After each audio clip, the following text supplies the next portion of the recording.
Shalom, Warta Jemaat, Ibadah Jumat Agung, tanggal 10 April tahun 2020. Jemaat yang dikasihi dan mengasihi Tuhan Yesus Kristus, karena pengaruh virus corona, maka ibadah Jumat Agung tahun ini tidak dilangsungkan dalam gedung gereja, tetapi dilangsungkan di rumah tangga kita masing-masing. Meski begitu, diharapkan tidak mengurangi suasana, terutama makna peribadahan. Karena gereja yang selama ini menjadi tempat di mana kita berkumpul dan beribadah hanyalah sebuah gedung. Gereja yang sesungguhnya adalah diri-diri kita. Itulah gereja yang sebenarnya, dan disitulah Tuhan bertahta dan ingin dipuji dan disembah. Firman Tuhan lain pun berkata, di mana berkumpul 2 atau 3 orang, di situ Tuhan hadir. Maka dengan iman, kita yakin bahwa Tuhan ada hadir dalam ibadah kita saat ini. Dan untuk itu, mari kita menikmati ibadah Jumat Agung ini bersama-sama dalam keluarga kita.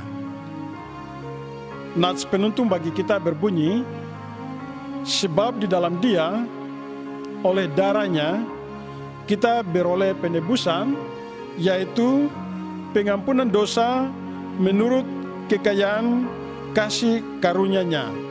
Efesus pasal 1 ayat 7. Informasi ibadah-ibadah dalam jemaat. Pertama, ibadah-ibadah dalam jemaat, baik ibadah minggu pagi, ibadah keluarga, dan ibadah unsur-unsur dalam minggu berjalan, dilaksanakan di masing-masing keluarga. Diharapkan Bapak Ibu keluarga agar mengkoordinir dan mengorganisir ibadah-ibadah tersebut dengan panduan liturgi dari majelis jemaat. Kedua, khusus ibadah Jumat Agung, ibadah Paskah 1 dan ibadah Paskah 2 akan dilaksanakan tepat jam 9 pagi waktu Indonesia Timur di tiap-tiap keluarga, dan akan diingatkan dengan bunyi lonceng dari gereja sebanyak 3 kali sebagaimana biasanya pada ibadah minggu pagi, yaitu pada jam 7 pagi, jam 8 pagi, dan jam 9 pagi.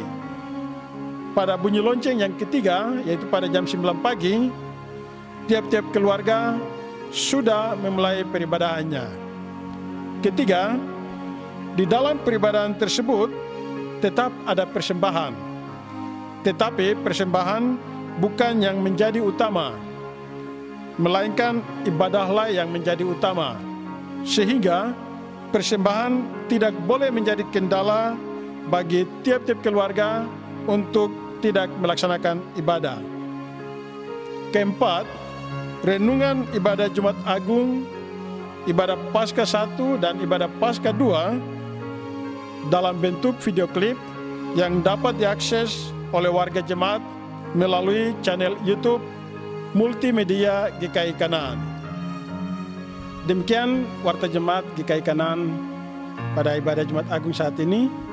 Atas nama Majelis Jemaat, saya menyampaikan terima kasih pada Bapak, Ibu, dan setiap pribadi yang mengorganisir dan melaksanakan ibadah Jumat Agung saat ini. Terima kasih juga untuk setiap anggota keluarga yang mengambil bagian pada ibadah ini. Selamat beribadah dan Tuhan memberkati kita sekalian. Shalom.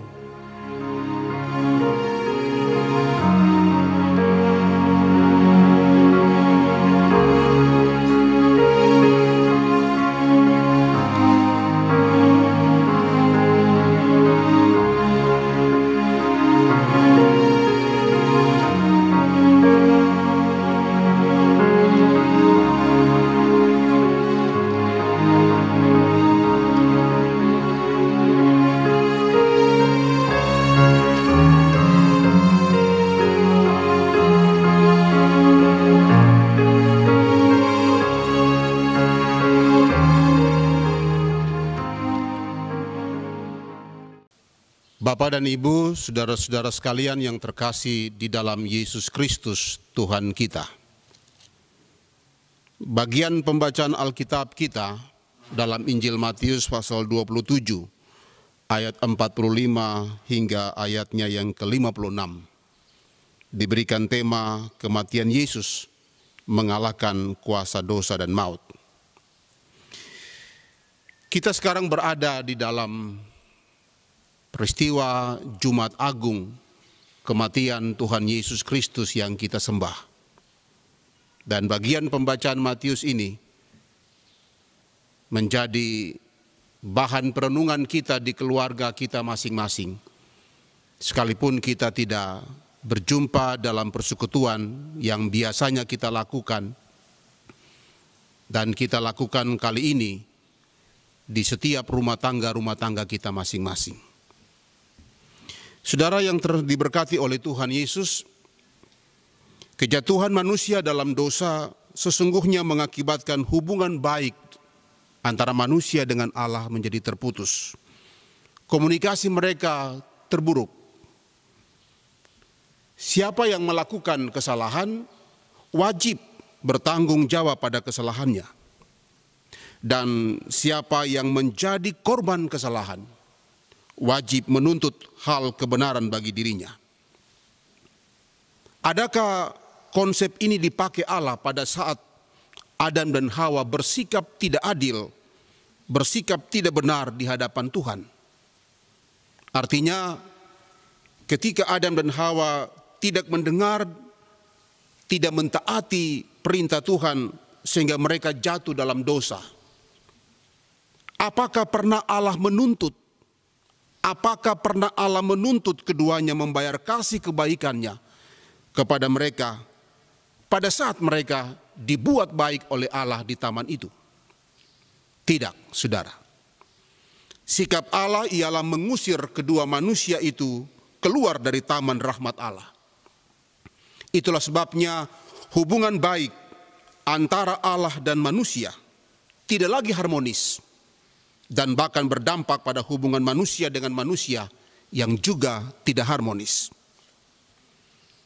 Kekasih Kristus, kejatuhan manusia dalam dosa sedikit pun tidak membuat hati Allah bergembira, tidak membuat hati Allah bersuka cita, melainkan sedih karena ciptaan yang mulia itu, yang segambar dengan wajahnya, telah bermusuhan dengannya sendiri.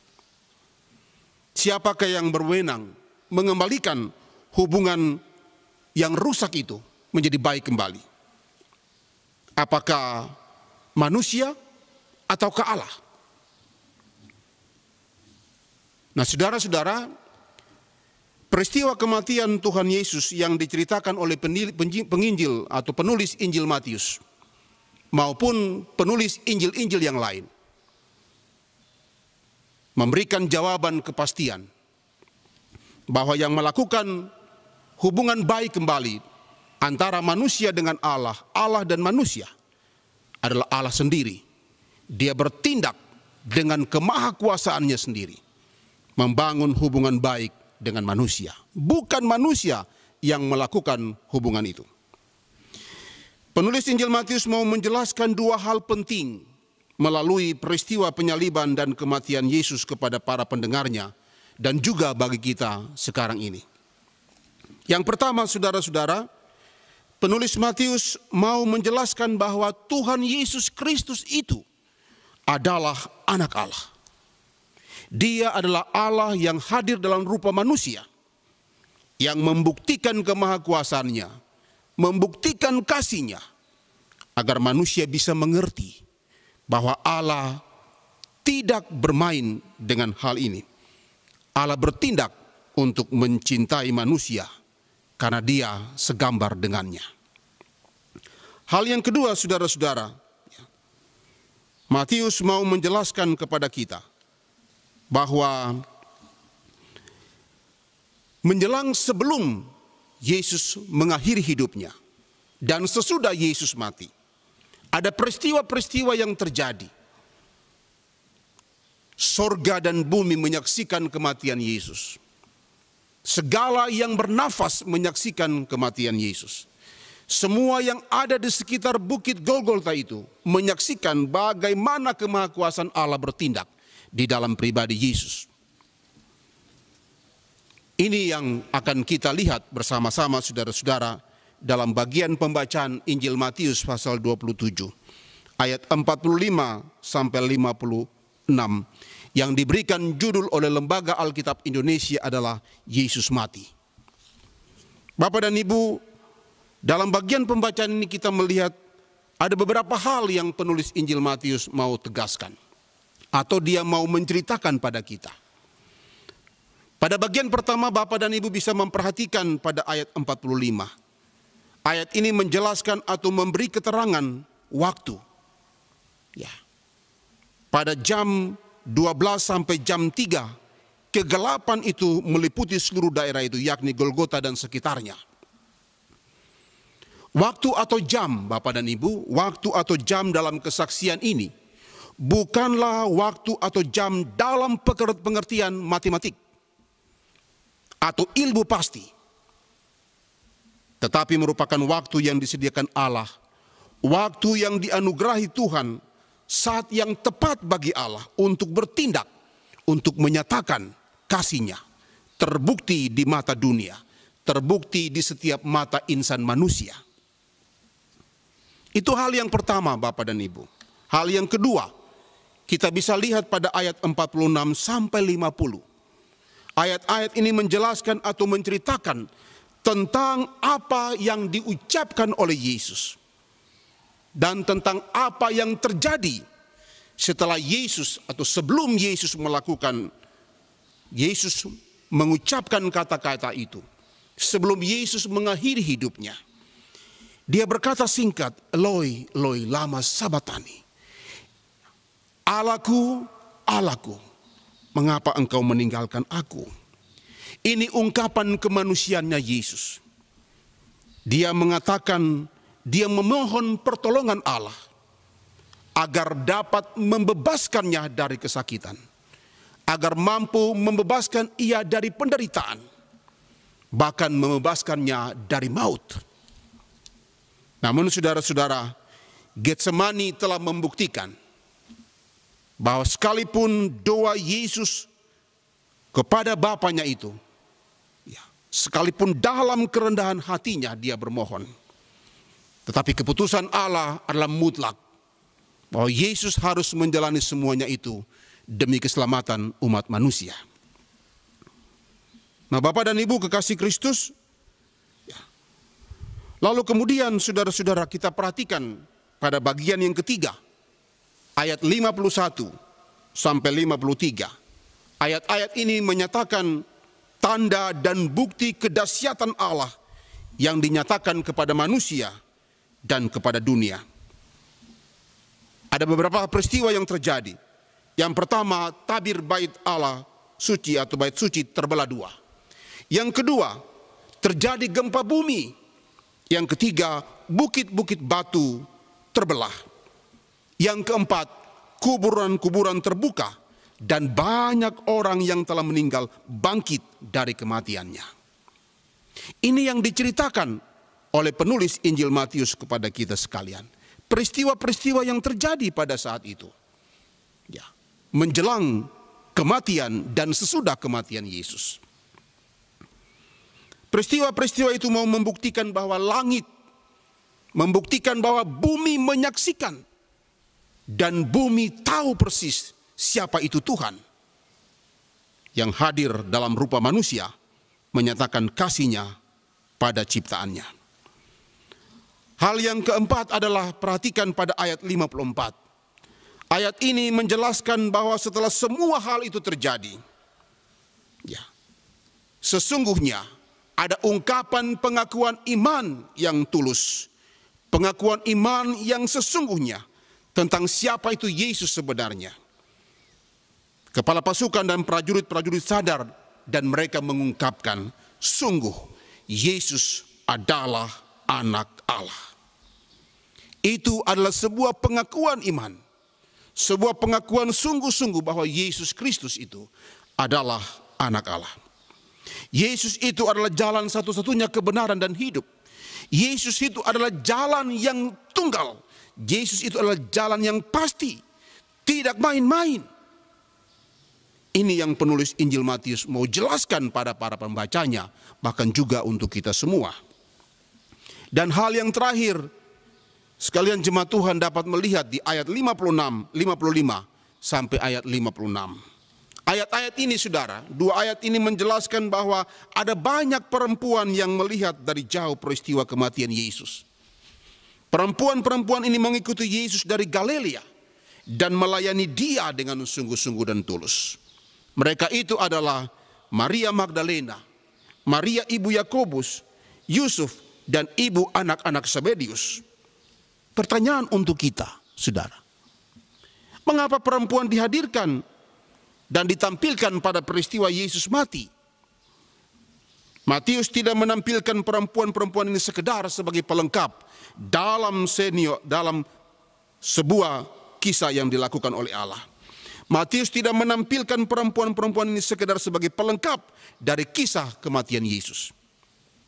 Tetapi Matius hendak menampilkan perempuan-perempuan ini, ya, dalam kisah Yesus ini, mau membuktikan bahwa perempuan-perempuan ini pun juga mempunyai peranan penting dalam karya keselamatan Allah. Dalam perjanjian lama, saudara-saudara, Allah menciptakan perempuan untuk menjawab kesendirian Adam. Ester terpilih sebagai ratu menggantikan Wasti, sehingga menanggalkan rencana Raja Ahasveros yang berencana untuk membasmi umat Yahudi pada waktu itu. Dalam perjanjian baru, Yesus dilahirkan oleh seorang perempuan. Perempuan yang pertama ke kubur melihat kebangkitan Yesus. Jadi saudara-saudara, Alkitab mau menjelaskan kepada kita secara khusus penulis Injil Matius bahwa antara laki-laki dan perempuan mempunyai peranan yang penting, yang sama, yang sejajar dalam pekerjaan karya keselamatan Allah. Terus sebabnya saudara, dalam peristiwa Jumat Agung ini, dari bagian pembacaan Alkitab yang sudah saya jelaskan tadi untuk kita semua. Ya, sekali lagi Bapak dan Ibu, sekalipun kita sekarang beribadah di rumah tangga kita masing-masing, tidak pernah mengurangi hubungan kita dengan Tuhan.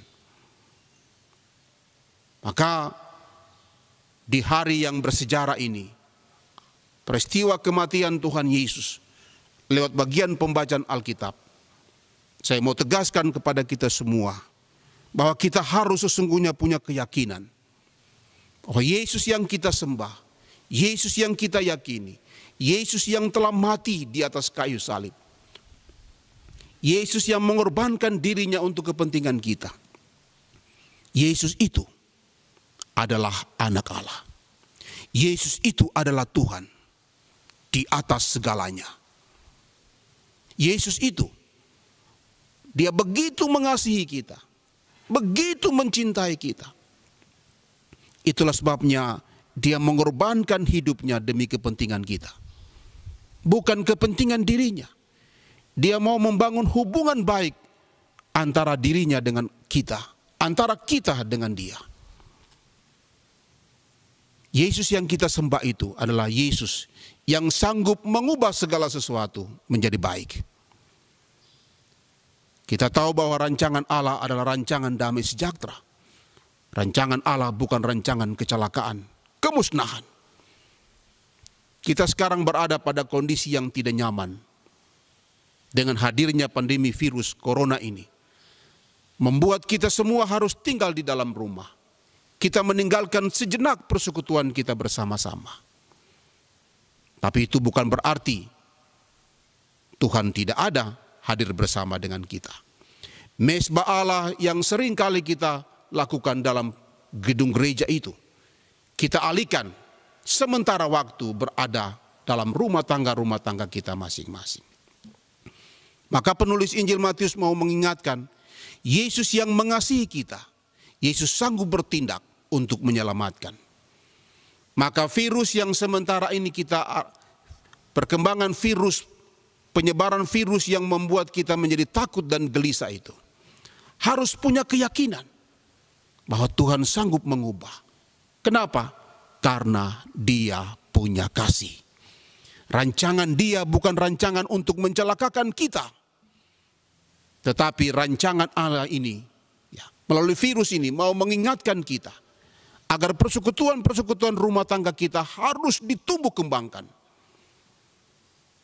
Rumah tangga kita, mesbahnya itu harus hidup. Maka saudara, saya yakin bahwa kita menanti waktu Tuhan. Ada waktu yang tepat, Tuhan mampu untuk membebaskan kita karena Dia punya kasih. Hal yang kedua, saudara-saudara, bagian refleksi saya untuk kita semua yang ada di rumah,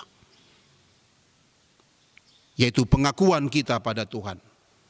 Kalau prajurit Romawi menegaskan bahwa sesungguhnya Yesus itu anak Allah, artinya bahwa sesungguhnya Yesus itu adalah benar-benar Allah. Maka yakinkanlah itu, yakinlah bahwa Allah itu adalah Allah yang maha pengasih dan maha penyayang. Allah yang sanggup mengangkat kita dari jurang kebinasaan. Allah yang sanggup mengangkat kita dari rasa ketakutan. Allah yang sanggup mengangkat kita dari rasa kecemasan. Allah yang sanggup mengangkat kita dan membuat segala sesuatu menjadi baik kembali. Maka sesungguhnya dalam peristiwa Jumat Agung ini, di setiap rumah tangga kita, pengakuan pada Yesus itu terpenting. Yesus adalah Tuhan dan Allahku. Kalau kita mengatakan bahwa Yesus adalah Tuhan dan Allahku, maka kita harus yakin bahwa Dia sanggup mengubah kondisi yang tidak bagus menjadi baik kembali. Situasi yang tidak nyaman menjadi nyaman kembali. Maka peristiwa Jumat Agung ini mau mengingatkan kita semua. Hidup di dalam Tuhan. Berdoa bersama dengan keluarga. Saya punya catatan, saudara-saudara. Catatan singkat saya di akhir renungan ini. Saya mau bilang jujur. Anda tahu bahwa di dunia sekarang ini, doa-doa keluarga-keluarga itu besar kuasanya. Doa-doa setiap rumah tangga itu penuh dengan limpah. Tuhan mendengar setiap doa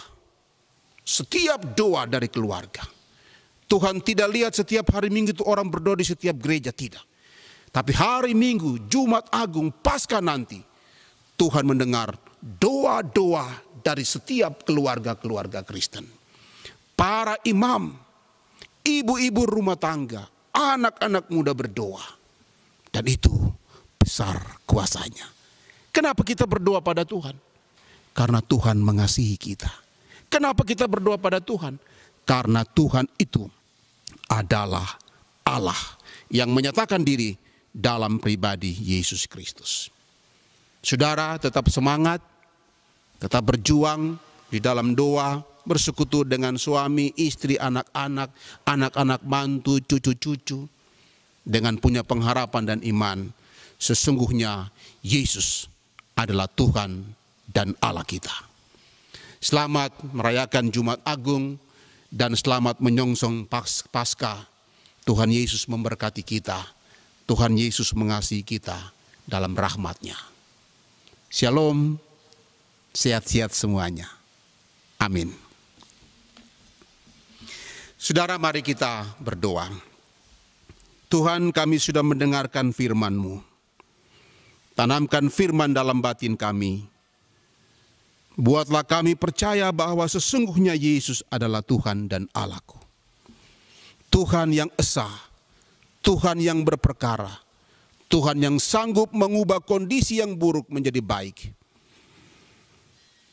Dan yang kedua, Tuhan ajar kami supaya di setiap mesbah-mesbah rumah tangga kami, Tuhanlah yang dipuji dan disembah. Tuhan yang dipercayai di dalam Yesus Kristus. Ya, ini yang bisa kami sampaikan kepadamu ya Tuhan. Pimpin kami selalu dalam cinta-Mu. Demi Kristus kami berdoa. Amin.